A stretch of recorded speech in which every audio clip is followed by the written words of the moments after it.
ഇല്ലാണോ? ഭഗവാൻ ദൂതിന് പോയ സമയത്ത് ദുര്യോധനൻ പറഞ്ഞത്ര, ഇന്ന് വേണമെങ്കിൽ അങ്ങേക്ക് ഊണ് എന്റെ കൂടെ ആവാന്നാ പറഞ്ഞത്. ഗുരുവായൂരപ്പനോട് അങ്ങേക്ക് താല്പര്യം ഉണ്ടെങ്കിൽ അങ്ങേക്ക് എന്റെ കൂടെ ഊണ് കഴിക്കാന്ന്. ഞാൻ നിങ്ങളുടെ വീട്ടിലേക്ക് വരുമ്പോൾ നിങ്ങൾ അങ്ങനെ പറഞ്ഞ എന്റെ അവസ്ഥകൾ ആലോചിച്ച് നോക്കൂ. നിങ്ങൾക്ക് വേണമെങ്കിൽ ഇവിടുന്ന് കഴിച്ചിട്ട് പൊക്കോട്ടോ വന്നു.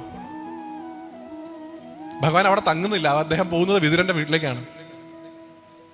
വിതുരന്റെ വീട്ടിൽ പോയി താമസിക്കുന്ന സമയത്ത് വിതുരൻ അവിടെ ഇല്ല. അതൊരു പ്രക്ഷിപ്തമായുള്ള കഥയാണ്.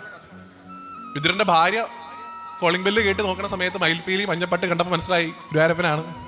വാതിൽ തുറന്നു കൊടുത്തു. ഭക്തിയോടുകൂടി ഇങ്ങനെ കണ്ണുനീര് ഒഴുകിക്കൊണ്ടേ ഇരിക്കുന്നു. ആട്ടുതട്ടിൽ കൊണ്ടേ ഇരുത്തി ഭഗവാന്റെ കാലുകൾ കഴുകി കൊടുക്കുന്നു. ഭഗവാനെ സ്മരിക്കുന്നു. ഭഗവാന്റെ നാമങ്ങൾ ചൊല്ലുന്നു. ഭഗവാൻ ഈ ഭക്തി കണ്ടിട്ട് അങ്ങോട്ട് സഹിക്കുന്നില്ല. ഭഗവാനും കരയാൻ തുടങ്ങി. ഭഗവാൻ അങ്ങനെ കുഴപ്പമുണ്ട്. അപ്പുറത്തേക്ക് നാൾ കരഞ്ഞ അപ്പുറത്തും കരയാൻ തുടങ്ങും. അയ്യോ, ഞാൻ ഭഗവാൻ ഒന്നും കഴിക്കാൻ തന്നില്ലല്ലോ, എന്റെ ഭഗവാൻ വിശന്നിട്ടല്ലേ വരണമെന്ന് പറഞ്ഞിട്ട് ഓടിപ്പോയി കുറെ പഴമൊക്കെ എടുത്തു തുടങ്ങുന്നു. എന്നിട്ട് പഴത്തിന്റെ തൊലിയൊക്കെ കഴിഞ്ഞ് ഭഗവാൻ ഇങ്ങനെ കൊടുക്കുന്നു, താഴത്തോട്ട് ഇടുന്നു. ഭഗവാൻ കഴിക്കുന്നു. ഇങ്ങനെ നടന്നുകൊണ്ടിരിക്കുന്നുണ്ട് ഇത്ര.